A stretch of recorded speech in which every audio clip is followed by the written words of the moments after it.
এই দুনিয়ার বুকে রব্বুল আলামিন সব নবীকে একটা করে দাওয়া মুস্তাজাবা দিয়েছেন, মানে যে দোয়া করলে কবুল হয়ে যায় সাথে সাথেই। দাও বিহা, দুনিয়ার সব নবীরা ওই দোয়াটা দুনিয়ায় করে ফেলেছে।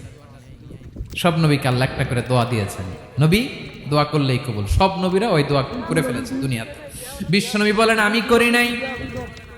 ওয়া ইন্নী আখতাবিউ দাওয়াতি শাফাআতান লি উম্মতি ইয়াউমাল কিয়ামাহ, আমার ওই স্পেশাল দোয়াটা আমি দুনিয়ার বুকে কঠিন বিপদে পড়েও কোনোদিন করি নাই। আমি আমার স্পেশাল দোয়াটা কিয়ামতের দিন আমার